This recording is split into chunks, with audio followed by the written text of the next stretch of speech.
Medaka est un moine en formation qui n'a jamais connu le contact d'une femme. Mais sa vie change quand la plus belle fille du lycée s'intéresse à lui, le forçant à repenser ses vœux de célibat à cause de ses atouts très distrayants.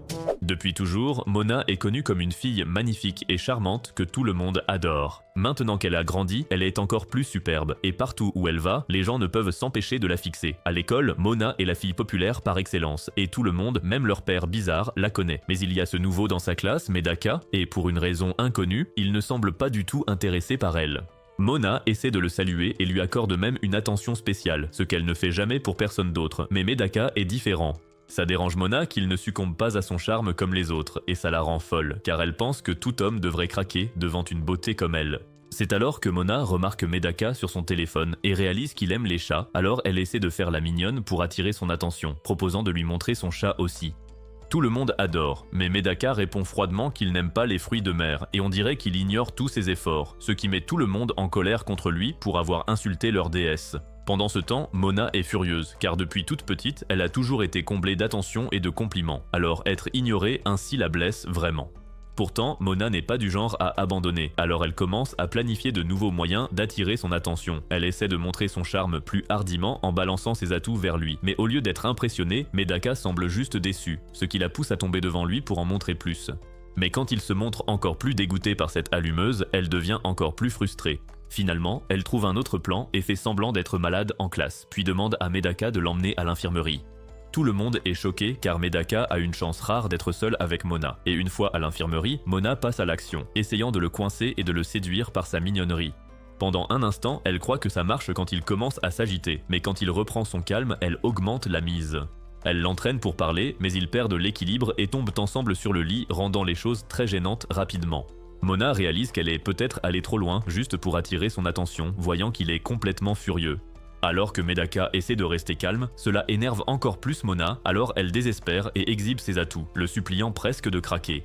Quand ça ne marche pas, elle fait une crise et manque de glisser, mais Medaka la rattrape au dernier moment et la serre à nouveau contre lui. Tous deux rougissent, pourtant au lieu de céder, Medaka s'éloigne et retourne en classe. Mais avant de partir, il lui dit qu'elle devrait charmer quelqu'un qu'elle aime vraiment. Et cette phrase fait mal, car pour la première fois, la séductrice se sent prise à son propre jeu. Quelques heures plus tard, Mona revient en classe et remercie Medaka de l'avoir aidée, mais elle remarque qu'il la fixe presque comme s'il essayait de l'intimider, et soudain, elle devient nerveuse. Elle réalise que c'est différent cette fois, comme si son cœur réagissait d'une manière qu'elle ne comprend pas.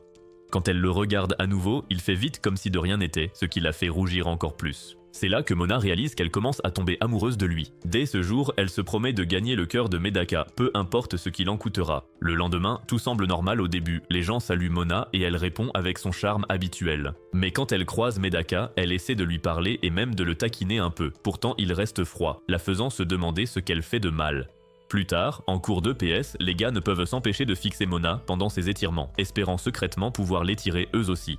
Elle essaie ensuite d'inviter Medaka à la rejoindre, le taquinant encore un peu, mais le gars reste totalement de marbre. Les gars autour s'énervent contre lui, alors que Mona commence sérieusement à galérer, sentant qu'elle a déjà tout essayé. Elle se fiche désormais de savoir jusqu'où elle doit aller, car son seul but maintenant est de le conquérir. Après le sport, Mona tente son look sexy et transpirant pour attirer son attention, exhibant même son nombril sacré. Mais Medaka l'ignore toujours comme s'il était une sorte de saint.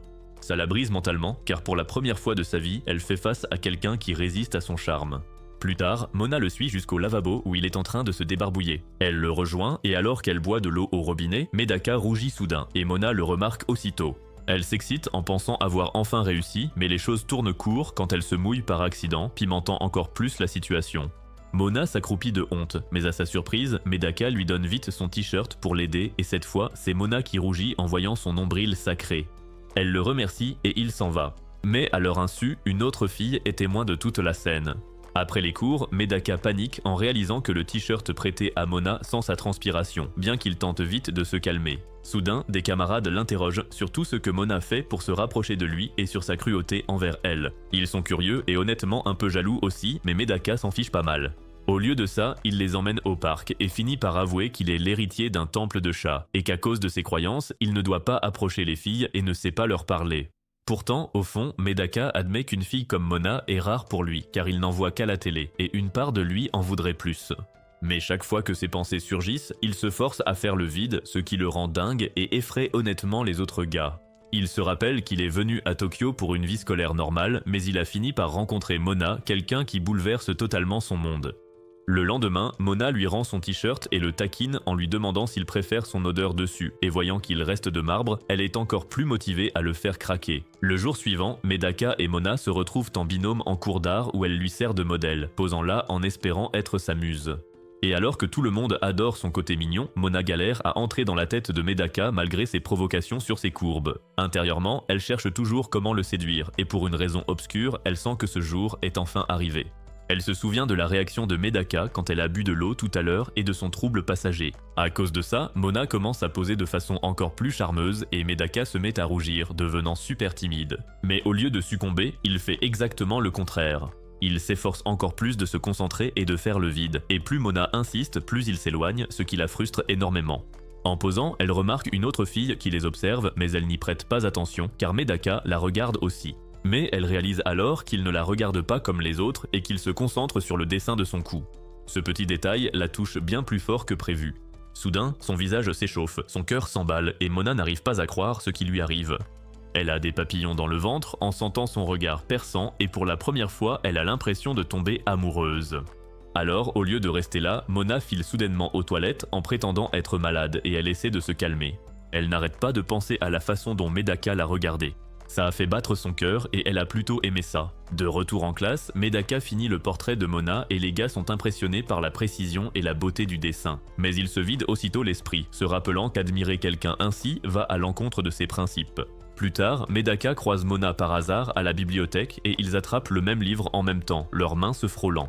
Pendant un instant, le temps semble s'arrêter, mais au lieu d'en profiter, Medaka lui laisse vite le livre et s'en va. Mona y voit aussitôt une autre chance de se rapprocher de lui, alors elle finit par lire le livre avec lui quand même. Cependant, elle remarque que la fille qui l'a fixée plus tôt, Tsubomi, la regarde encore et se demande ce qu'elle veut. Là, Mona comprend vite qu'elle admirait le beau visage de Medaka et qu'elle a des sentiments pour lui. Cette prise de conscience rend Mona jalouse presque aussitôt, et elle se dit que le genre de Medaka est peut-être quelqu'un comme Tsubomi, plus calme et modeste, et cette idée la motive encore plus. Elle décide de tout donner maintenant, sans aucune retenue. Soudain, Mona change tout en mettant des lunettes et en jouant les intellos timides juste pour voir la réaction de Medaka, et il est à nouveau troublé. Mona le taquine, sentant qu'elle progresse enfin, mais tout aussi vite, Medaka revient à la réalité. Il redevient sérieux et s'en va, laissant Mona totalement sous le choc. Elle ne sait vraiment plus du tout quoi faire. Et pour couronner le tout, elle remarque que Tsubomi a l'air satisfaite, comme si elle était contente que Mona se soit fait rejeter, ce qui la blesse. Les jours suivants, Mona observe Tsubomi de plus près et réalise que même si elle est simple, elle a aussi des atouts plus imposants et se comporte plus modestement, ce qui effraie Mona, craignant de perdre face à une autre. C'est alors qu'un de ses fans, Shu, arrive pour lui donner un livre et Mona le remercie d'une voix mignonne et soudain elle a un déclic. Cette voix mignonne pourrait devenir son arme, alors elle file sur le toit où Medaka se repose. Elle laisse son mouchoir s'envoler par accident, espérant qu'il l'attrapera, et quand il le fait, Mona le remercie avec cette même voix mignonne et recommence à le taquiner, tentant d'aller plus loin. Mais quand elle essaie de dire quelque chose de plus sérieux, elle se fige totalement, incapable de prononcer le mot amour. À ce moment précis, une forte rafale de vent souffle et soulève presque sa jupe. Totalement gênée, Mona panique et s'enfuit, pas seulement parce qu'elle a failli tout montrer, mais parce qu'elle réalise qu'elle n'est peut-être pas encore prête pour Medaka. Quelques jours plus tard, la classe commence à choisir les comités pour le prochain festival. Mona est toujours frustrée car des mois ont passé et elle n'a toujours pas réussi à séduire Medaka. Puis Mona est choisie pour le comité et se retrouve en binôme avec Tsubomi et toutes deux s'assoient pour discuter du festival et à sa surprise, tout se passe plutôt bien au début.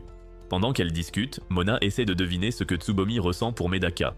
Elle raconte même une anecdote sur son dernier festival et Tsubomi l'écoute avec un réel enthousiasme. Soudain, Mona casse son stylo par accident et Tsubomi lui en prête vite un autre. Mais quand Mona essaie de lui rendre, Tsubomi panique soudainement. Elle commence à expliquer nerveusement qu'il n'y a rien d'important sur son téléphone et qu'elle voulait en fait que Mona soit la dernière personne à voir ce qu'il y a dedans. Cela ne fait que rendre Mona encore plus curieuse, alors elle se met à poursuivre Tsubomi dans la classe, exigeant de voir le téléphone, et au milieu de tout ça, elle lâche même que Medaka est le seul pour elle. Finalement, Mona réussit à récupérer le téléphone et ce qu'elle voit la surprend totalement car le téléphone est rempli de photos d'elle. Là, Tsubomi avoue timidement qu'elle est fan de Mona depuis leur première rencontre et qu'elle était simplement trop gênée pour le dire à voix haute. Mona est stupéfaite, mais au lieu de se fâcher, elle sourit et serre Tsubomi dans ses bras, lui pardonnant sur le champ malgré les centaines de photos qui la feraient ficher par le FBI. Après ça, Mona tente de se couvrir en prétendant que le Medaka dont elle parlait plus tôt n'était en fait qu'un simple poisson. Mais Tsubomi sait déjà que Mona a des sentiments pour Medaka. Tsubomi commence à la taquiner sur tout, de l'infirmerie à tous leurs petits moments partagés, et Mona est totalement embarrassée, incapable de nier quoi que ce soit. Mais finalement, Tsubomi lui promet qu'elle va plutôt la soutenir. Le lendemain, la classe de Mona prépare activement le festival de l'école, et en tant que membre du comité, elle prend tout au sérieux pour que le travail soit bien fait. À cause de cela, elle finit par passer plus de temps avec Tsubomi, ce qui lui semble honnêtement un peu étrange. Puis Tsubomi arrive avec de bonnes nouvelles, mais elle remarque aussi que Mona regarde encore Medaka. Voyant cela, Tsubomi l'encourage à foncer et à lui faire des enfants, ce qui déstabilise instantanément Mona. Elle nie rapidement, agacée que Tsubomi l'ait complètement mal comprise. Pour Mona, elle n'est pas censée être celle qui tombe amoureuse, ça a toujours été comme ça, mais elle craint maintenant de perdre son charme. Plus tard, Mona et Tsubomi essaient des tenues pour le festival, et pendant ce temps, Tsubomi évoque soudain une légende de l'école appelée le pont de l'amour. D'après l'histoire, si un garçon et une fille se tiennent la main en traversant ce pont, ils s'aimeront pour toujours. Dès que Mona entend ça, son cerveau commence à planifier, sachant qu'elle doit agir avant que Medaka ne finisse avec quelqu'un d'autre. Elle commence donc à essayer différentes tenues qui pourraient attirer son attention, et elle finit par choisir un costume de lapin. Mais comme ça lui donne l'air d'une lapine playboy, elle n'est pas à l'aise de le porter. Soudain, Medaka entre par erreur dans la pièce, et Mona se fige sous le choc en réalisant qu'il vient de la voir ainsi, tandis que Medaka, venu apporter des papiers, se demande ce qui se passe. À ce moment, Mona entend Tsubomi approcher, et sans réfléchir, elle attrape Medaka et l'entraîne dans un placard pour éviter tout malentendu. Les voilà coincés tous les deux à l'intérieur, et l'espace étant exigu, Mona sent à quel point leurs corps sont proches, presque comme s'ils étaient collés. Puis, elle réalise que sa poitrine est pressée contre lui, et son visage devient instantanément rouge vif. Sentant ses formes, Medaka commence à prier, et sa voix juste à côté de son oreille la chatouille assez pour que Mona ait du mal à rester silencieuse. Finalement, Tsubomi quitte la pièce et tous les deux peuvent enfin respirer à nouveau. Mona suppose que Medaka panique aussi, mais au lieu de ça, il expire calmement comme si de rien n'était, ce qui la frustre encore plus. Mona s'inquiète que la tenue lui ait déplu, mais soudain, sans prévenir, Medaka la trouve mignonne, et elle en reste totalement sans voix. Medaka s'en va vite après, gêné par ce qu'il vient d'avouer, sachant que ses sentiments vont contre ses principes, mais il ne peut plus nier la vérité, le cœur battant. Le lendemain matin, Mona arrive à l'école, convaincue que Medaka a enfin craqué pour elle, alors elle le salue avec son charme habituel. Mais au lieu de réagir, Medaka lui jette un regard froid, laissant Mona stupéfaite, surtout après le moment spécial qu'ils ont partagé. Quelques jours plus tard, le festival commence enfin, et la classe de Mona connaît un immense succès avec son café lapin, surtout avec Mona comme hôtesse principale. Pendant une pause, elle décide d'aller voir Medaka en cuisine pour déjeuner avec lui, mais il refuse et continue de manger les commandes. Mona comprend vite que Medaka est gênée de l'avoir trouvée mignonne plus tôt et elle veut maintenant s'en servir contre lui. Mais le sang-froid de Medaka est plus fort que l'extension du territoire de Gojo, et peu importe ses efforts, il résiste à son charme. Soudain, Tsubomi intervient et ordonne à Medaka d'aller dehors pour aider Mona à faire de la publicité. Il est totalement pris au dépourvu, alors que Mona est ravie en secret car c'est exactement l'occasion qu'elle attendait. Juste après, ils font le tour de l'école ensemble en costume de lapin tout en faisant la promotion de leur classe. En passant devant diverses salles à thème, Mona commence à se détendre jusqu'à ce que Medaka décide d'entrer dans une maison hantée. Mona déteste tout ce qui fait peur, c'est donc le dernier endroit où elle a envie d'aller, mais comme Medaka veut y entrer, elle se force à le suivre tout en prétendant être courageuse. À peine entrée, elle hurle en voyant un faux fantôme, et pour couronner le tout, sa jupe se coince dans un décor, l'obligeant à appeler Medaka à l'aide. Pendant ce temps, Medaka s'amuse, car l'ambiance hantée lui rappelle chez lui, il se sent donc parfaitement bien tout du long. Soudain, il sent Mona le tirer par derrière, et au moment où il se retourne, il s'aperçoit que sa jupe s'est soulevée. Ils se figent tous les deux instantanément et règlent vite la situation avant de sortir précipitamment de la maison hantée. Après ce désastre, Mona décide d'arrêter de suivre Medaka et commence à l'entraîner elle-même à travers le festival. Mais d'une manière ou d'une autre, tout va de travers et rien ne se passe comme elle l'avait imaginé. Son but initial était de faire battre le cœur de Medaka, mais chaque tentative se retourne contre elle. À ce stade, elle ne sait plus quoi faire, mais soudain elle remarque qu'ils ont fini au pont de l'amour, l'endroit dont Tsubomi lui a parlé plus tôt. Mona commence à se remémorer la légende du pont de l'amour que Tsubomi lui a raconté plus tôt. En regardant autour d'elle, elle remarque des gens chuchoter et se demander si elle et Medaka sortent ensemble. Cela l'inquiète aussitôt, car si des rumeurs se propagent, les choses pourraient vite devenir chaotiques. Heureusement, Mona trouve vite un plan en faisant la promo de sa classe auprès de tous les couples qui traînent sur le pont. Certains garçons sont tout de suite soulagés d'apprendre que Mona et Medaka ne sont pas ensemble, et beaucoup filent vers sa classe. Alors que la foule présente sur le pont commence doucement à se disperser, Mona parle à Medaka du pont de l'amour, puis elle fait soudainement semblant de trébucher et de tomber, agissant comme si elle avait besoin d'aide pour se relever, tout ça dans l'unique but de forcer Medaka à lui tenir la main. Mais au lieu de ça, Medaka la surprend totalement en la soulevant sans même lui toucher les mains, et Mona reste sans voix car il a touché ses aisselles sensibles. Alors que le festival touche à sa fin, Mona réalise qu'elle manque de temps et elle croit encore avoir une toute dernière chance. Mais soudain, leurs camarades accourent pour leur dire qu'ils ont besoin d'aide en classe car il y a un monde fou. Et voilà, le festival se termine et Mona échoue une fois de plus à faire craquer Medaka. Tsubomi remarque aussitôt que les choses ne se sont pas passées comme Mona le voulait. Elle intervient donc et ordonne carrément à Medaka d'aider Mona à déplacer les bureaux. Tout le monde est choqué de voir Tsubomi si autoritaire, mais ce qu'ils ignorent, c'est qu'elle essaie en secret d'aider Mona à se rapprocher de lui. Medaka commence aussitôt à aider Mona à déplacer les bureaux, mais à ce stade, Mona est complètement épuisée. Elle n'arrive même plus à se forcer à sourire, et cela inquiète un peu Medaka. Le silence entre eux devient gênant, et Mona ne le supporte plus. Elle tente donc de lancer une discussion sur le festival, mais Medaka ne répond pas du tout, ce qui ne fait que la frustrer encore plus. Soudain, Mona heurte par mégarde une pile de cartons et manque de se faire écraser. Mais Medaka retient les cartons avant de lui saisir les mains pour la protéger. C'est un contact léger, mais Mona réalise soudain qu'ils sont sur le pont de l'amour. Pourtant, elle se dit que le sort ne compte plus car le festival est fini. Ils sont d'accord là-dessus, mais au fond, ils sont tous deux troublés par la situation. Pour briser la gêne, Medaka avoue enfin qu'il s'est bien amusé au festival grâce à elle. C'est la première fois qu'il apprécie un tel moment, ce qui fait sourire Mona. Le lendemain, Mona va à l'école avec Tsubomi. Cette dernière est curieuse de savoir ce qui s'est passé avec Medaka pendant le festival. Mais avant que Mona ne réponde, Medaka et ses amis passent devant elle. Gênée, Mona se cache instantanément. Elle est encore toute retournée par ce qui s'est passé, mais elle se reprend vite et fait comme si de rien n'était. En allant en cours, Shu invite Mona et Tsubomi au bowling. Dès que Mona entend que Medaka sera là, elle y voit une chance de le séduire et accepte sans hésiter. Plus tard, au bowling, tout le groupe commence à jouer ensemble. Mona marque quelques points et fait des high-five à tout le monde, sauf à Medaka qui reste très maladroit avec elle. Alors Mona lui en demande indirectement.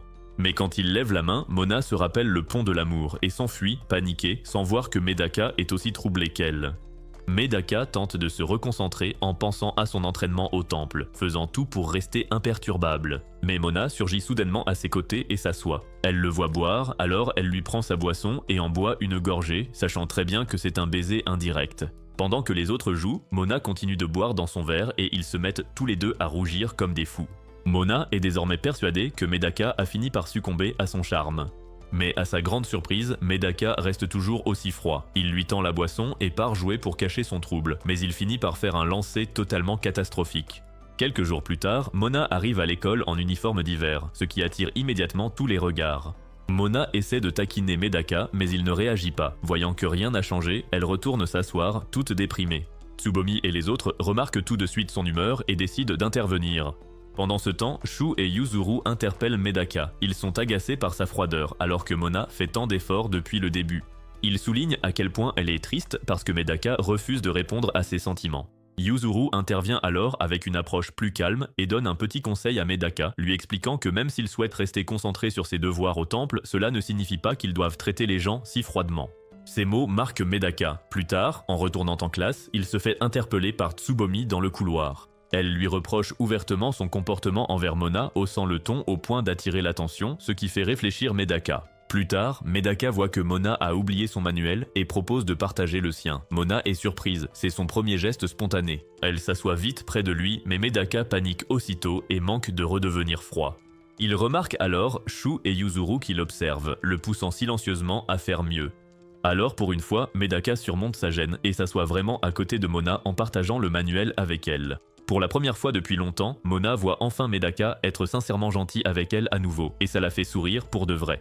Voir ce sourire déstabilise instantanément Medaka, mais il se rappelle que quoi qu'il arrive, il ne doit pas tomber amoureux d'elle. Quelques jours plus tard, Mona se réveille en s'attendant à la chaleur habituelle du soleil brillant à travers sa fenêtre. Mais quand elle ouvre les yeux, elle est accueillie par le bruit de la pluie à la place. Le temps maussade la met instantanément de mauvaise humeur.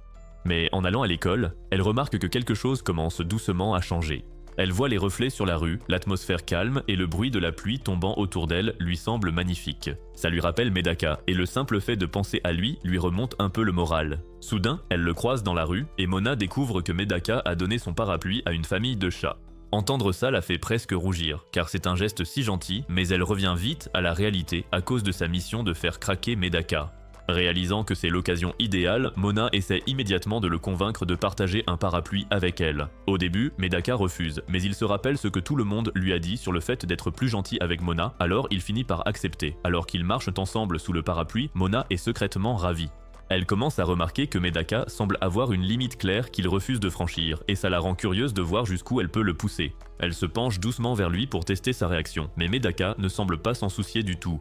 Cependant, dès qu'elle tente le fameux « se tenir la main », Medaka s'éloigne soudainement et choisit de marcher sous la pluie à la place. Il manque alors d'embrasser un poteau, et Mona voit où il fixe la limite, alors elle l'invite sous le parapluie et tous deux arrivent à l'école sains et saufs. En passant par le gymnase, Mona remarque une fille dominant complètement un match de basket comme si elle était Michael Jordan en 91, et cette fille, c'est Asahi. Sa présence cool et assurée attire immédiatement l'attention de Mona et de Medaka. Mais alors, Mona fait tomber son parapluie par accident, attirant l'attention d'Asahi sur Medaka, ce qui la fait glisser. Le ballon de basket vole droit vers Mona, mais Medaka réagit instantanément et l'arrête juste à temps. Mona s'excuse rapidement auprès d'Asahi pour avoir interrompu le match. Pourtant, au lieu d'accepter, Asahi répond froidement et dit à cette narcissique de ne pas perturber son jeu. Mona sent immédiatement la tension et essaie de s'en aller, mais Asahi l'attrape soudainement et l'emmène à l'écart. Elle commence aussitôt à interroger Mona sur sa relation avec Medaka, lui demandant si elle est sa petite amie. Et Mona explique qu'ils ne sortent pas ensemble et qu'elle l'aidait juste sous la pluie, mais Asahi ne la croit pas. Elle continue d'insister pour avoir une vraie réponse. Mais avant que les choses ne s'enveniment, les amis d'Asahi l'entraînent au loin, sachant que ça pourrait facilement devenir un plus gros problème. Plus tard, Mona interroge Medaka sur Asahi et découvre qu'il ne sait même pas qui elle est. Ça la rassure un peu, mais une fois qu'il part, Mona commence à faire le lien et réalise qu'Asahi a des sentiments pour lui, ce qui signifie que Mona a officiellement de la concurrence et qu'elle doit passer à la vitesse supérieure. Plus tard, Mona recueille plus d'informations sur Asahi, et elle apprend qu'Asahi est populaire, intelligente et admirée par des tonnes de gens. Ses amis comparent même les deux filles directement, appelant Asahi la fille célèbre et cool, alors que Mona est connue comme la fille célèbre et mignonne. Puis soudain, Mona reçoit une visite, et à sa surprise, c'est Asahi. Elle veut continuer leur conversation de tout à l'heure sur Medaka, mais avant même que Mona puisse répondre, elle remarque qu'Asahi est rouge comme une tomate. C'est là que Mona réalise que Medaka se tient juste derrière elle, et Asahi essaie de parler. Mais dès que Medaka l'appelle la fille cool du basket, ses jambes se transforment en guimauve. Elle est si troublée qu'elle se ridiculise complètement et s'enfuit immédiatement. Mais avant de partir, elle se retourne et déclare la guerre à Mona, refusant de perdre quand il s'agit de Medaka, ce qui la choque. Le lendemain, Mona arrive à l'école en pensant à Asahi et elle est irritée qu'Asahi soit la première à lui déclarer la guerre à cause de Medaka. Puis elle remarque Asahi devant la classe, comme si elle attendait quelqu'un. Asahi veut clairement dire quelque chose, mais dès que Medaka arrive, elle se fige et rougit. Mona intervient aussitôt, les salue tous les deux et prend le contrôle de la situation, refusant de laisser Asahi s'approcher de Medaka aussi facilement. La cloche sonne, Medaka dit à Asahi de retourner en classe, et elle obéit aussitôt, comme si elle lui était totalement soumise. En classe, Medaka se souvient du nom complet d'Asahi, ce qui inquiète Mona, réalisant qu'Asahi occupe l'esprit de Medaka.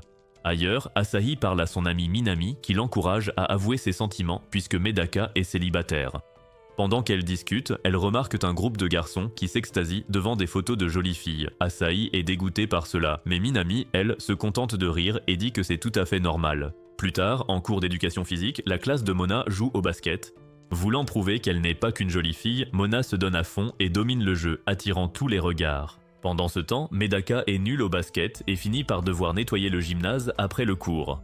Il se croit seul, mais Mona apparaît et propose de l'aider à s'améliorer en lui montrant comment tirer comme Stephen Curry. Voyant sa posture maladroite, elle se rapproche délibérément pour le corriger. Medaka panique complètement intérieurement et essaie désespérément de rester calme, mais Mona ne cesse de repousser ses limites, toujours plus loin. Alors qu'elle va plus loin, Asahi surgit et, voyant la scène, accuse immédiatement Mona d'avoir des sentiments pour Medaka. Mona dément aussitôt, mais par jalousie, Asahi insiste pour se joindre à eux.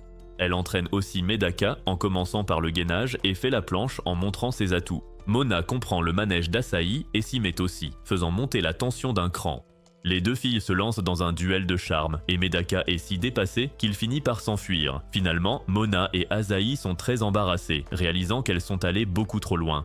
Le lendemain, Mona et les autres remarquent l'absence de Medaka et apprennent qu'il est malade. Mona se demande si c'est sa faute ou celle d'Asahi s'il est malade et elle ne cesse de s'inquiéter. Après les cours, les garçons décident d'aller voir Medaka chez lui et Mona trouve l'idée excellente. Mais personne ne réalise qu'Asahi a tout écouté depuis le début. Elle court voir Minami et lui raconte tout, se sentant même responsable de la maladie de Medaka. Mais Minami y voit une opportunité et dit à Asahi d'y aller aussi, car voir Medaka malade pourrait le faire craquer. Plus tard, les garçons arrivent chez Medaka, ignorant que Mona les a suivis en secret. Dehors, Mona sourit, pensant qu'être seule avec Medaka pourrait enfin être son coup gagnant. Soudain, Asahi surgit et traite Mona de détraquée, mais Mona se défend en disant qu'elle s'inquiète pour Medaka. Asahi n'est pas dupe, car elle fait exactement la même chose, et Mona voit bien qu'Asahi est tout à fait sérieuse, et pendant un instant, elle a vraiment l'impression qu'elle pourrait perdre cette bataille. Pendant ce temps, les garçons partent pour que Medaka se repose, mais au moment où il ferme la porte et se croit enfin seul, Mona et Asahi apparaissent soudainement devant lui, toutes deux insistant sur le fait qu'elles doivent s'occuper de lui. Medaka est complètement déstabilisée et tente de les renvoyer, mais Mona s'introduit de force, bien décidée à rester, et Asahi la suit de près. Dès qu'elles entrent, les deux filles sont surprises par la simplicité de l'appartement de Medaka, tandis que celui-ci panique intérieurement, car c'est la première fois que des filles entrent dans sa chambre. Les filles commencent à cuisiner pour lui, et Mona finit par apprendre à cuisiner à Asahi, ce qui la frustre. Après cela, Mona essaie de nourrir Medaka, mais il refuse et insiste pour manger seul à la place. Asahi observe toute la scène avec une jalousie croissante tout en préparant secrètement son prochain coup et Mona fait exactement la même chose. Soudain, Medaka est frappée par la vision bouleversante de Mona en tenue d'infirmière et d'Asahi portant une tenue de médecin. Mona comprend instantanément ce qu'Asahi essaie de faire, mais elle refuse de reculer, alors les deux filles continuent de le taquiner et de le bousculer sans arrêt jusqu'à ce que ce soit trop pour Medaka et qu'il s'évanouisse littéralement. À ce moment-là, les deux filles s'arrêtent enfin et le laissent se reposer, et Asahi s'avoue discrètement que Mona est une concurrente plus coriace que prévu. Puis Mona réalise qu'Asahi est là parce qu'elle aime sincèrement Medaka, et Asahi l'admet même directement. Elle dit qu'elle veut sortir avec lui, l'embrasser et avoir plein d'enfants avec lui. Mais le simple fait de dire ces mots à voix haute l'embarrasse tellement qu'elle s'enfuit pour acheter des boissons, laissant Mona seule avec Medaka. En marchant dehors, Asahi repense au fait qu'elle n'avait jamais cru au coup de foudre avant de rencontrer Medaka. Ce seul instant a tout changé pour elle, et même si certaines de ses actions passées étaient embarrassantes, elle sait que c'est son combat et elle n'a pas l'intention d'abandonner. De retour à l'intérieur, Mona ne peut s'empêcher de penser à ce qu'Asahi a dit, et toute cette idée d'amour la perturbe. Elle ne le comprend pas encore tout à fait, mais elle ne peut pas s'empêcher de s'interroger non plus. Elle s'assoit tranquillement à côté de Medaka pendant qu'il dort, mais soudain il se réveille à moitié et la serre dans ses bras. Encore à moitié endormie, il la prend pour un chat et commence à lui dire qu'elle est mignonne. Mona se fige complètement sur place et n'a absolument aucune idée de la façon de réagir. Après quelques instants, elle le rallonge doucement sur le lit. Alors qu'elle le regarde, ses yeux dérivent lentement vers ses lèvres, et elle se souvient de ce qu'Asahi a dit plus tôt sur son envie de l'embrasser. Et sans même s'en rendre compte, Mona commence lentement à se pencher plus près. Mais au dernier moment, elle s'arrête, se rappelant que ce n'est pas censé être sa mission. À ce moment-là, Asahi revient et devient immédiatement furieuse. Elle traîne Mona dehors et l'affronte sur le champ. Mona essaie de s'expliquer, mais Asahi refuse de la croire. Frustrée, Mona lâche accidentellement son véritable objectif, qui est d'essayer de faire craquer Medaka pour elle. Dès que ces mots sortent de sa bouche, elle se sent embarrassée. Mais Asahi réalise soudain que Mona n'est pas réellement tombée amoureuse de Medaka comme elle. Au lieu de la dénoncer, Asahi décide de garder le secret. Elle dit que cela les rend quittes, bien qu'elle déclare toujours ouvertement qu'elle n'a pas l'intention de perdre. Le lendemain, Mona et Asahi attendent le retour de Medaka à l'école, et même en classe, la tension entre elles est toujours évidente. Mona reproche à Asahi de toujours lui courir après, et Asahi lui répond immédiatement du tac au tac. Puis les garçons arrivent soudainement et Asahi mentionne nonchalamment qu'elle a aussi rendu visite à Medaka. Tout le monde est surpris et dit même qu'ils auraient aimé s'y croiser tous ensemble. Pendant ce temps, Tsubomi écoute discrètement, un peu jalouse d'entendre leur complicité, surtout sachant que Mona et Asahi se disputent Medaka. Enfin, Medaka arrive en classe en bien meilleure forme et il remercie tous ceux qui sont venus le voir. En entendant ça, Asahi devient si timide qu'elle quitte soudain la pièce, laissant Mona seule avec lui. Un instant, elle se rappelle les mots d'Asahi sur l'amour, mais elle chasse vite ses pensées, devant rester concentrée sur sa mission. Puis soudain, Medaka essaie carrément d'entamer la conversation avec elle. Mona panique aussitôt, n'ayant absolument aucune idée de quoi répondre. Alors, elle continue de l'éviter par pur embarras. Chaque fois que Medaka tente de lui parler, elle s'enfuit encore et encore jusqu'à finir par lui rentrer dedans. Le choc lui donne un tel vertige qu'elle finit par s'évanouir complètement. Et quand Mona se réveille enfin, elle réalise qu'elle est à l'infirmerie et que Medaka l'a portée lui-même. Il la remercie sincèrement d'être venu le voir quand il était malade, et même si c'est un moment tout simple, ça touche Mona plus que tout le reste jusqu'ici. Après le départ de Medaka, Mona ne cesse de repenser à tout ça, de sa façon de la porter à sa douceur. Tout ça tourne en boucle dans sa tête et pour la toute première fois, il devient clair qu'elle commence à craquer pour Medaka. Plus tard en classe, Shu met un nouveau fond d'écran sur le téléphone de Medaka et quand il voit ce que c'est, il est choqué par le contenu osé. Alors que les garçons pensent que c'est bon pour sa santé, Medaka sort et se dit qu'il devrait le supprimer. Pendant ce temps, Tsubomi prend l'initiative et dit à Mona qu'elle vient d'envoyer sa photo à Medaka, voyant qu'Asahi passe à l'offensive. Si Mona pense d'abord que c'est une mauvaise idée, elle se dit soudain qu'un coup de main extérieur pourrait être utile. Mais en voyant la photo choisie par Tsubomi et envoyée à Medaka, elle change d'avis et la presse de l'annuler. Mais là, la batterie de Tsubomi lâche et Mona panique à l'idée que Medaka voit la photo, alors elle court le chercher partout dans l'école. Quelque part, Medaka reçoit la photo, mais il ne veut pas l'ouvrir en public vu son fond d'écran bizarre, alors il s'isole. Il va sur le toit pour voir la photo, mais s'attarde en secret sur son fond d'écran à la place. Soudain, Mona surgit, le faisant glisser, et elle lui ordonne de ne pas regarder la photo.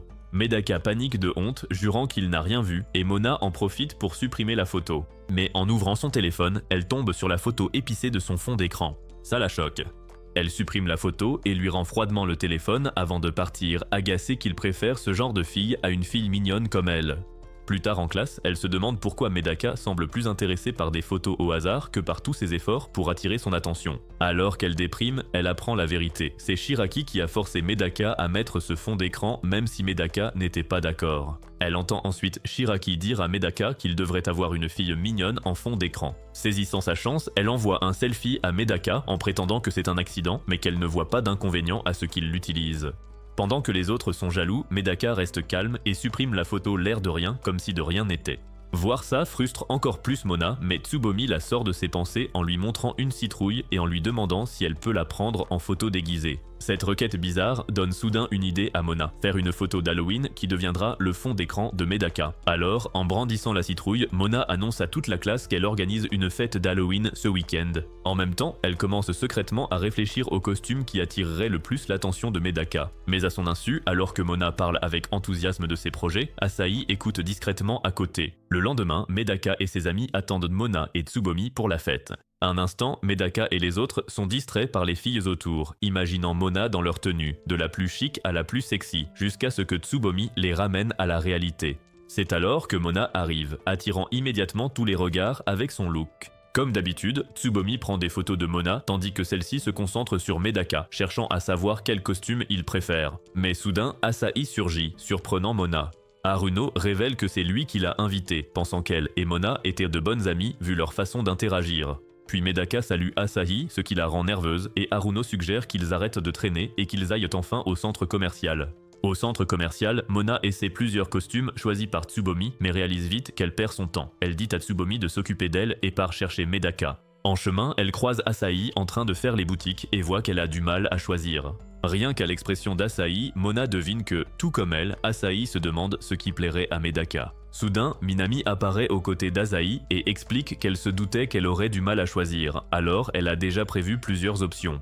Asahi abandonne et laisse Minami choisir pour elle. Minami commence alors avec enthousiasme à proposer des idées de plus en plus osées, aux grandes dames d'Asahi. Cependant, après en avoir parcouru d'autres, elle en trouve enfin un qu'Asahi approuve également. Ailleurs, Mona espionne secrètement Medaka et ses amis derrière un portant de costumes. Les garçons plaisantent sur la fête et le genre de costume qu'ils préfèrent sur une fille, tandis que Mona a hâte d'entendre l'avis de Medaka. Mais Medaka sent la présence de Mona et va voir ce qu'il en est. Mais Mona réussit à se cacher sous un masque de cheval, se camouflant habilement pour ne pas éveiller les soupçons de Medaka. Puis ils reviennent au sujet et Medaka désigne le costume qu'il préfère voir porté par une fille. Et quand Mona le voit, elle se sent victorieuse d'avoir appris cela. Une fois les garçons partis, Mona vérifie elle-même le portant. En voyant la tenue qui intéressait Medaka, elle est choquée par ses goûts audacieux, mais décide de la porter pour lui. Plus tard, tout le groupe se réunit et les filles montrent leurs costumes à tour de rôle. Tsubomi passe la première et dévoile une tenue de fée, ce qui suscite des réactions joyeuses. Puis, quand vient le tour de Mona, dès qu'elle sort, tout le monde est stupéfait de la voir dans un costume de momie très sexy. Pendant ce temps, elle lutte de toutes ses forces contre son embarras, mais quand elle voit la réaction de Medaka, elle le voit dégoûté et se sent déçue. C'est alors que Yuzuru souligne que le costume que Medaka aime est celui à côté de la momie et Mona frise la crise de honte.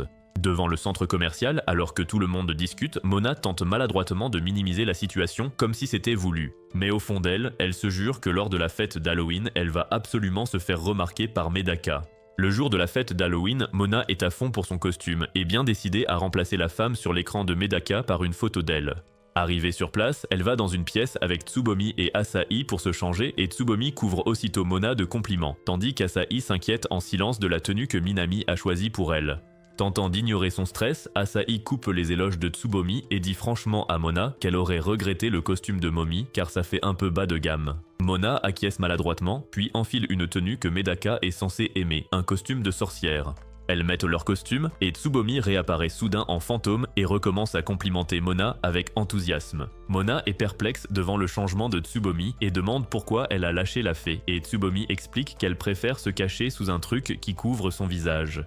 Une fois prête, les trois filles vont vers la fête et juste avant d'entrer, Mona réalise qu'elle a oublié son chapeau de sorcière et court le chercher. Mais ce faisant, elle dessert accidentellement la fermeture éclair de son costume. Au pire moment, Medaka, qui porte le même costume de fantôme que Tsubomi, arrive et Mona le prend pour son amie. Mona l'entraîne donc dans le vestiaire des filles et lui demande de l'aider avec sa fermeture. Medaka stresse direct à l'idée de toucher quelque chose de si doux et soupçonne immédiatement qu'elle prépare encore un coup bizarre. Mais quand il comprend qu'elle le prend pour Tsubomi, il se dit que c'est plus simple de jouer le jeu.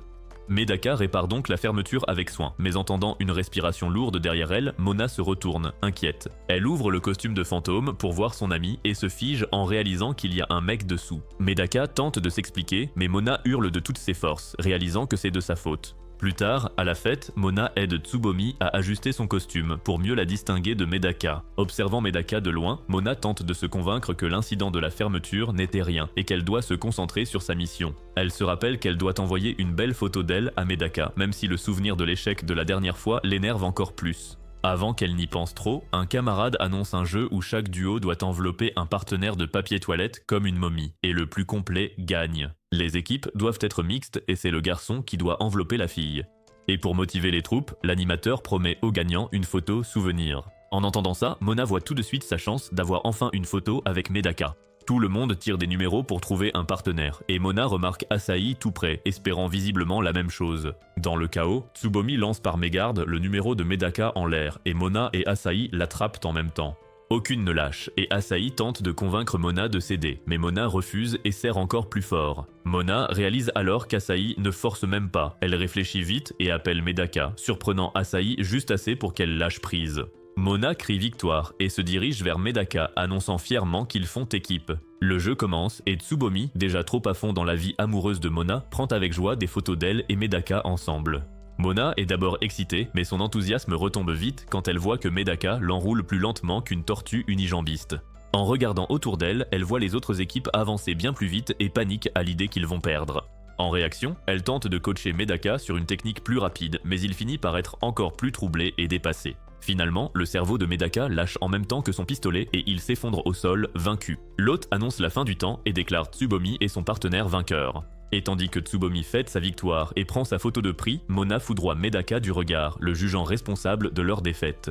Ensuite, plusieurs filles font la queue pour prendre des selfies avec Medaka, ce qui déclenche aussitôt la jalousie de Mona. Elle se dit que Medaka supprimera sûrement les photos plus tard, mais elle finit par perdre patience, se jette dans la foule et tente de prendre une photo avec lui aussi, mais Medaka s'écarte maladroitement, ce qui lui casse complètement le moral. Plus tard, lors d'une photo de groupe, Mona ne peut s'empêcher de se demander pourquoi Medaka accepte de poser avec tout le monde, sauf elle. Frustrée, elle attrape un bout de son costume et le réprimande d'être aussi déconnectée avant de rentrer chez elle, furieuse. Le lendemain matin, Medaka avoue à ses amis qu'il pense que Mona est peut-être fâchée parce qu'elle a demandé une photo à la fête et qu'il a refusé. Il explique qu'après avoir parlé à tant de gens, il s'est simplement senti dépassé. Mais ses amis le rappellent aussitôt à l'ordre, lui montrant même une photo de Mona à la fête pour prouver tous les efforts qu'elle a fait pour être belle. Réalisant qu'il a gaffé, Medaka convient qu'il devrait s'excuser. Mais avant qu'il n'en ait l'occasion, Mona surgit et salue tout le monde joyeusement comme si de rien n'était. Medaka panique aussitôt et s'enfuit, laissant Mona confuse et un peu déçue. Plus tard en classe, alors que Mona cherche un moyen d'apaiser la tension gênante entre eux, le professeur annonce les corvées de nettoyage selon le plan de classe et la met en binôme avec Medaka.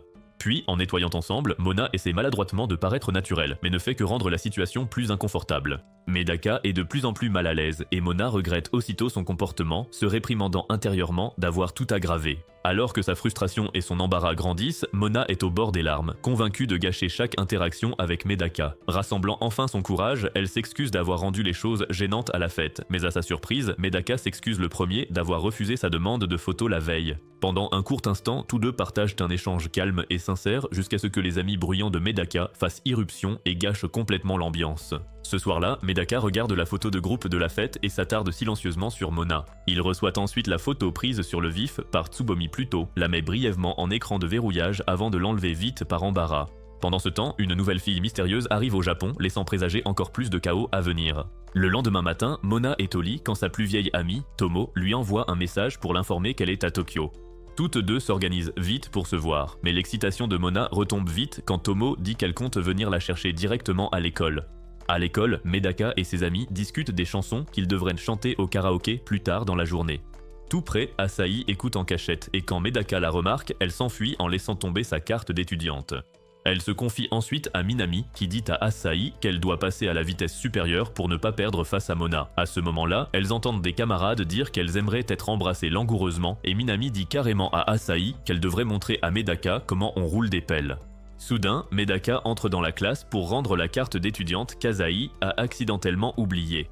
Voyant là une opportunité, Minami demande nonchalamment à Medaka s'il a prévu quelque chose pour le déjeuner. Medaka répond qu'il allait juste prendre un sandwich, mais Minami propose aussitôt qu'Asahi lui offre le déjeuner pour le remercier d'avoir rendu la carte.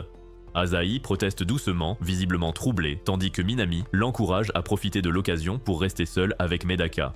Pendant ce temps, Mona raconte à Tsubomi l'arrivée de Tomo, une vieille amie, ignorant que sur le toit, Asahi perd ses moyens aux côtés de Medaka. Elle bafouille, gênée, et finit par se cacher le visage alors que Medaka tente de rester calme, réalisant qu'il déjeune avec une fille canon. Pour se calmer, Asahi bande les yeux de Medaka afin de le regarder en face et se perd dans un rêve éveillé où elle sortirait avec lui. Finalement, elle trouve le courage de proposer un petit jeu de type un bonbon ou un sort pendant le déjeuner. Quand Medaka dit maladroitement qu'il ne sait pas quel sort jeter, Asahi le surprend avec un baiser secret sur la joue sans rien dire, le laissant perplexe. Après les cours, Mona retrouve Tomo, qui est en plein milieu d'aguicher et de tenter des inconnus désespérés et pathétiques à la recherche d'un plaisir rapide. Mais en voyant Mona, elle se jette dans ses bras pour la saluer. Voyant ces deux bombes, les gars croient que c'est leur jour de chance et qu'ils vont pouvoir en profiter. Mais Tomo s'excuse pour la fausse publicité et s'en va avec Mona, laissant ses types sur le carreau. Installé dans un café, Tomo commence à taquiner Mona sur sa vie amoureuse. Elle plaisante sur le succès de Mona auprès des garçons et lui demande comment se passe sa nouvelle vie à Tokyo. À la surprise de Tomo, Mona avoue qu'elle n'a toujours pas eu de relation sérieuse. Perplexe, Tomo demande comment une personne comme Mona peut être si inexpérimentée alors qu'elle est constamment entourée de gens, et Mona répond simplement que les histoires d'amour ne l'ont jamais vraiment beaucoup intéressée. Tomo se met à rire et lui dit qu'elle n'a tout simplement jamais rencontré la bonne personne, et cette remarque fait soudainement penser à Medaka à Mona. Cette pensée la déstabilise, et Tomo remarque instantanément son changement d'expression. Comprenant que Mona a quelqu'un en tête, Tomo insiste pour en savoir plus. Mais avant que Mona ne réponde, Medaka apparaît soudainement à proximité. Sans la moindre hésitation, Tomo invite Medaka à venir s'asseoir avec eux, et celle-ci se présente alors avec son assurance si particulière, un peu taquine, sous le regard de plus en plus mal à l'aise de Mona. Tomo comprend alors rapidement que Medaka est sûrement celui pour qui Mona a des sentiments. Ignorant complètement la panique évidente de Mona, Tomo lui demande directement si Medaka est son petit ami. Mona le nie immédiatement, ce qui a pour effet d'amuser encore plus Tomo. Elle continue de taquiner Mona, tandis que Medaka tente de survivre à cette conversation de plus en plus bizarre.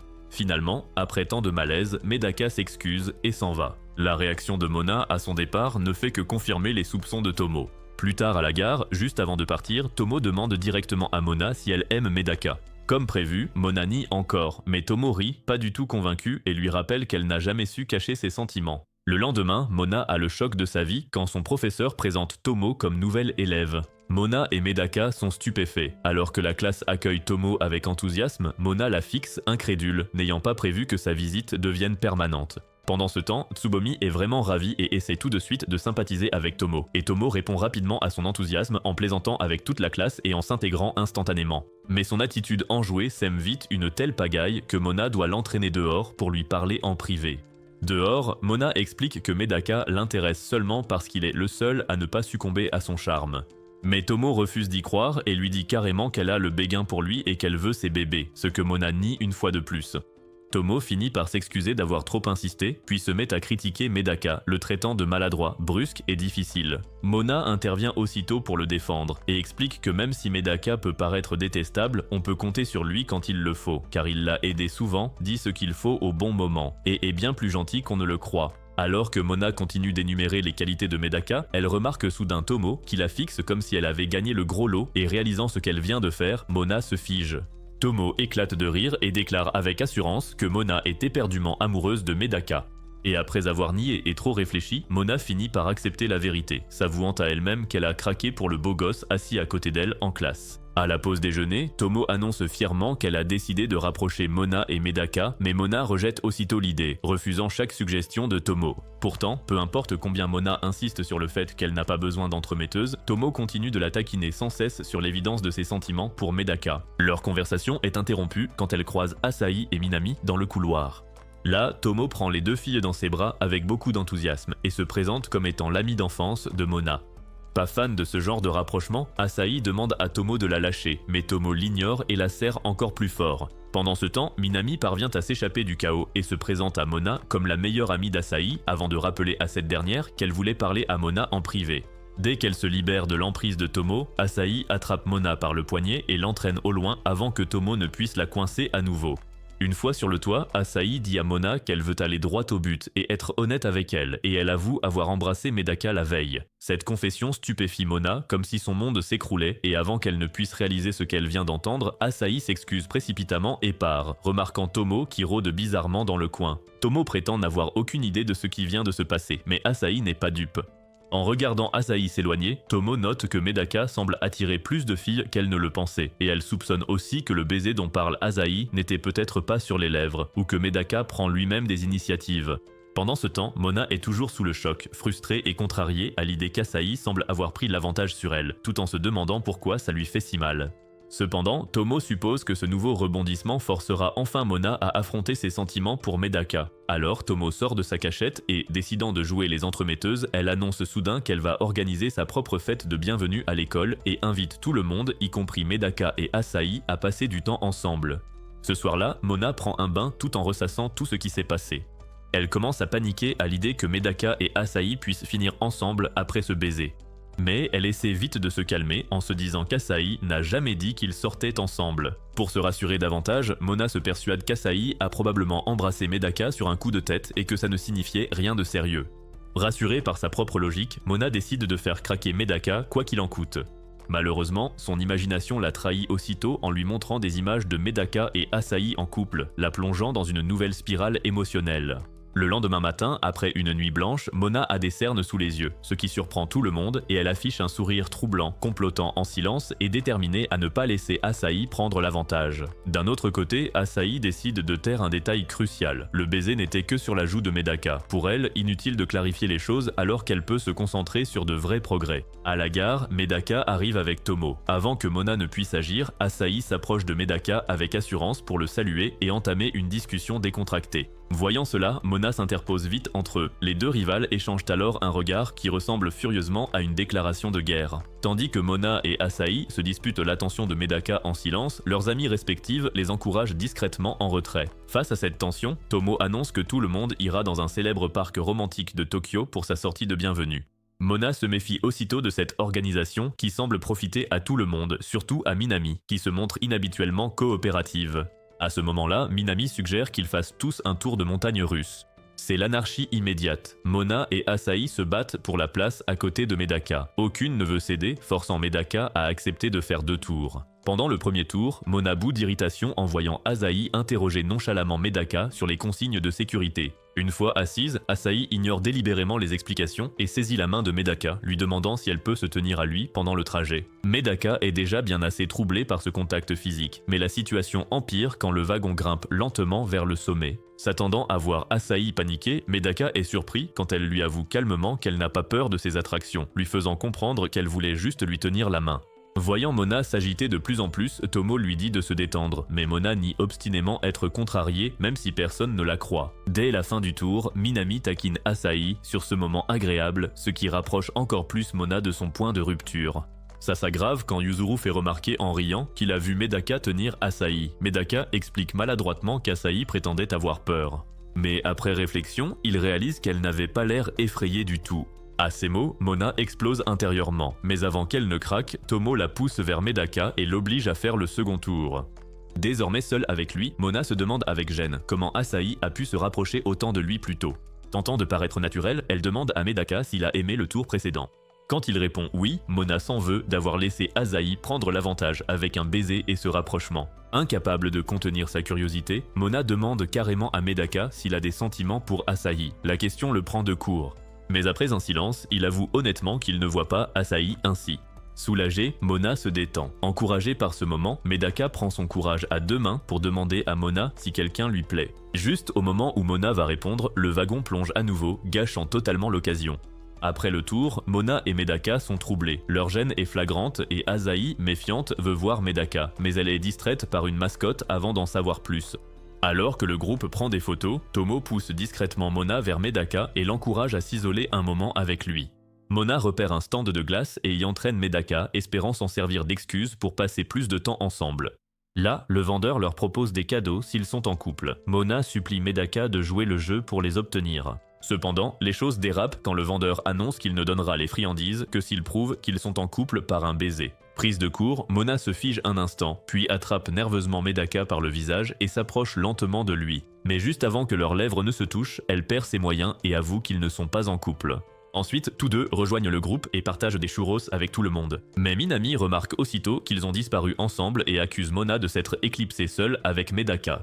Sans perdre de temps, Minami incite discrètement Asahi à passer à l'action tant que l'occasion se présente vu qu'ils sont dans un parc d'attractions. Pile au bon moment, Asahi invite Medaka à faire des manèges et mange des snacks, sous le regard de Mona.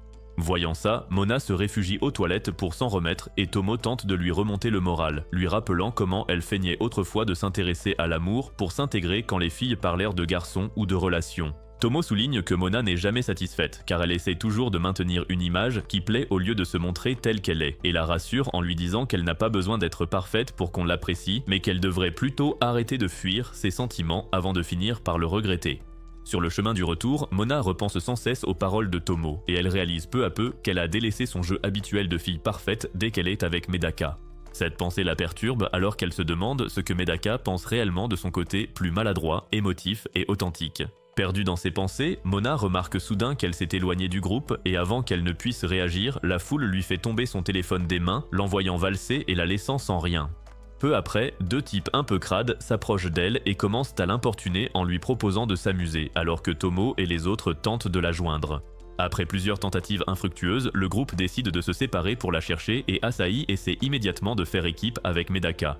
Mais Medaka lui fait remarquer que la glace qu'elle tient va les ralentir, alors il part seul. De retour avec Mona, les deux gars continuent de la harceler, refusant de la laisser tranquille et lui proposant quelque chose de dur et collant. Mais juste au moment où la situation devient plus pesante, Medaka surgit soudainement et leur ordonne fermement de dégager. Prise de court par son arrivée soudaine, Mona s'accroche instinctivement à lui pour se rassurer, et elle lâche que Medaka est son petit ami, ce qui suffit à faire fuir les deux inconnus.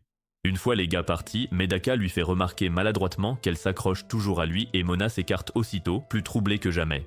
Tentant de reprendre son calme, Medaka s'assure qu'elle va bien et explique que tout le monde s'est séparé pour la chercher après avoir remarqué sa disparition. Alors que Mona explique ce qui est arrivé à son téléphone, les dieux de l'anime s'en mêlent, et Medaka se fait aussi bousculer par la foule, ce qui fait tomber et casser son propre téléphone. Désormais tous deux sans téléphone, Mona et Medaka n'ont plus aucun moyen de contacter les autres, et Mona commence instantanément à paniquer en réalisant qu'elle est maintenant seule avec Medaka. Avant que le malaise ne s'installe, Medaka suggère de faire le tour du parc tout en cherchant le reste du groupe, et bien que nerveuse, Mona accepte. Alors qu'ils marchent, leurs doigts se frôlent, et Medaka s'écarte brusquement, ce qui rend Mona encore plus gênée.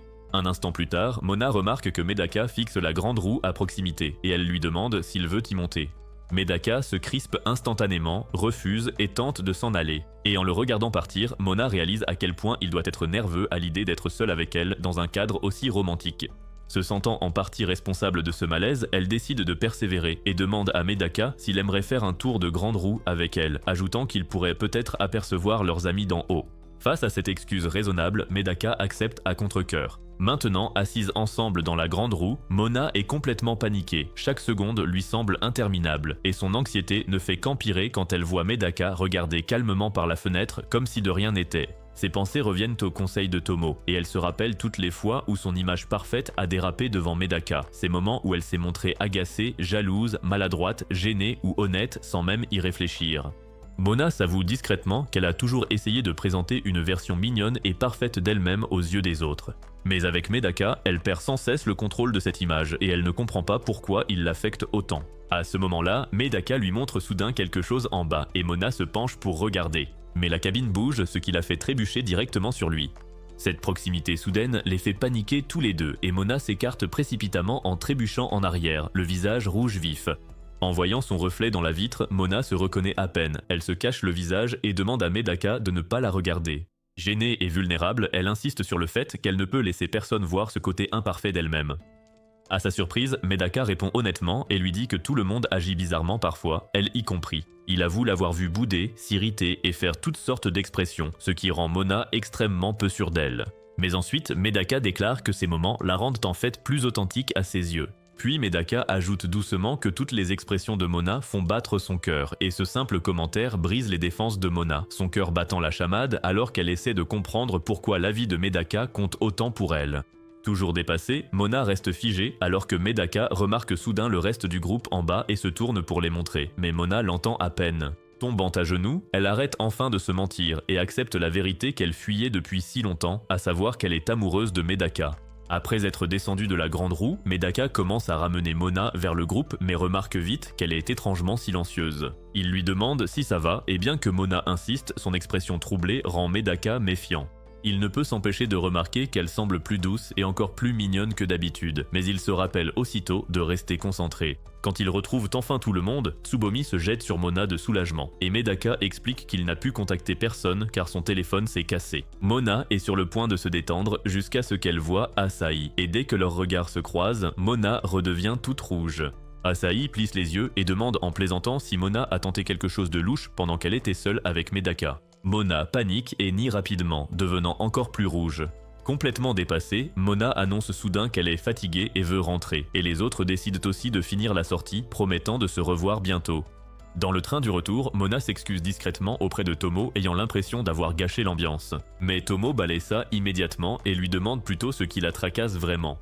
Mona essaie d'esquiver, mais Tomo lui rappelle que le but de cette sortie était de l'aider à clarifier ses sentiments pour Medaka. Quand Mona souligne que Tomo avait accepté de la laisser tranquille avant, Tomo avoue qu'elle l'a fait car elle craignait que Mona ne soit pas honnête avec elle-même. Cédant enfin, Mona révèle timidement ce qui s'est passé dans la grande roue et comment Medaka a remarqué son comportement différent avec lui disant que son côté moins parfait et plus authentique lui plaisait. Tomo est ravi et demande plus de détails, mais Mona refuse d'en dire plus, convaincue que Tomo ne la laissera jamais oublier ça. Après quelques encouragements, Mona finit par dire tout haut qu'elle est amoureuse de Medaka. Tomo éclate de rire, ce qui pousse Mona à l'accuser instantanément d'être insupportable. Mais Tomo explique qu'elle est juste heureuse de voir sa meilleure amie vivre son premier vrai coup de foudre. Incapable de gérer la situation, Mona se cache le visage dans les mains pendant que Tomo continue de la taquiner tout le long du trajet. Plus tard ce soir-là, Mona se précipite pour rattraper Asahi juste avant qu'elle ne traverse la rue et Mona l'appelle pour l'arrêter. Inquiète, Asahi demande si Mona devrait vraiment être dehors dans son état, mais Mona insiste sur le fait qu'elle a quelque chose d'important à dire. Avec une réticence évidente et une gêne maximale, Mona admet qu'elle aime Medaka de façon romantique. Puis Mona commence immédiatement à s'excuser, comme si avouer ses sentiments était une offense, mais Asahi l'arrête vite et lui dit qu'elle n'a pas à s'excuser. Cette réponse prend Mona au dépourvu, et à ce moment-là, elle gagne un nouveau niveau de respect pour Asahi en tant que rivale. Asahi sourit simplement et continue son chemin, tandis que Mona jure silencieusement de ne jamais perdre contre elle. Le lendemain matin, Mona se réveille avec de la fièvre et elle se plaint aussitôt au dieu de l'anime de l'injustice de tomber malade après avoir enfin accepté ses sentiments.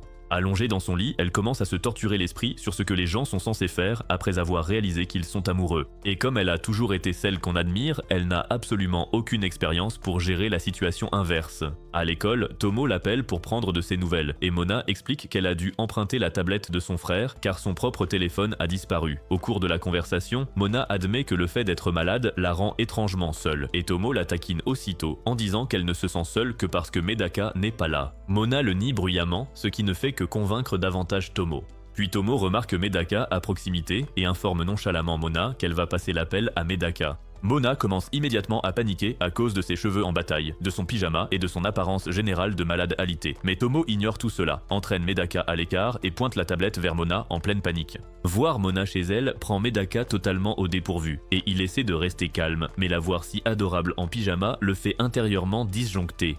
Mona suggère immédiatement de mettre fin à l'appel par pure gêne, mais Medaka l'arrête et lui demande comment elle se sent.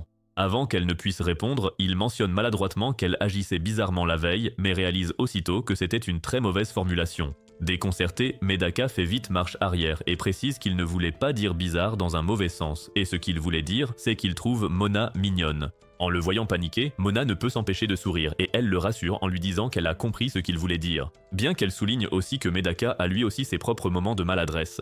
Se sentant beaucoup plus à l'aise, Mona s'allonge sur le ventre et commence à discuter avec lui de l'école et de choses et d'autres.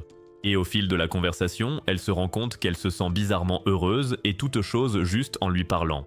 Medaka remarque que Mona bouge sans arrêt et demande si sa fièvre empire, et Mona répond joyeusement qu'elle se sent juste heureuse, tout en rêvant secrètement de ce que ce serait bien s'ils commençaient vraiment à sortir ensemble. Soudain, la mère de Mona frappe à sa porte et Mona lui crie d'attendre et pose accidentellement la tablette à un endroit qui ferait aboyer n'importe quel homme. Après quelques secondes de silence stupéfait, il informe maladroitement Mona que son angle de caméra n'est pas idéal, et Mona perd complètement la tête, se précipite pour redresser la tablette et manque de mourir de honte sur le coup. Plus tard, Medaka se rafraîchit désespérément à l'eau froide et tente d'effacer tout l'incident de sa mémoire. Le lendemain matin, Mona se réveille pleine d'énergie et passe plusieurs minutes à imaginer joyeusement ce que serait la vie avec Medaka comme petite amie. À la fin de sa séance de fantasmes, elle arrive à la conclusion audacieuse qu'il est temps de se déclarer et d'officialiser les choses. Déterminée, Mona se rend à l'école et salue tout le monde joyeusement, remercie Tomo pour son aide de la veille et se montre même amicale envers Asahi. Enfin, Mona se tourne vers Medaka à son bureau, se préparant mentalement à faire de réels progrès, se disant avec une confiance totale qu'elle va faire craquer Medaka. Cependant, dès qu'elle tente de le saluer, Medaka se retourne pour lui répondre et Mona commence à disjoncter. Elle fait tomber accidentellement sa gomme par terre et Medaka et elle se baissent pour la ramasser en même temps, leurs mains se frôlant au passage. Ce simple contact suffit à briser totalement le calme de Mona et, en pleine panique, elle attrape son sac et détale de la classe, tout en se répétant que quoi qu'il arrive, elle fera de Medaka son petit ami. Écrivez « vrai dur » en commentaire si vous avez regardé jusqu'au bout. Abonnez-vous pour ne pas rater la prochaine vidéo.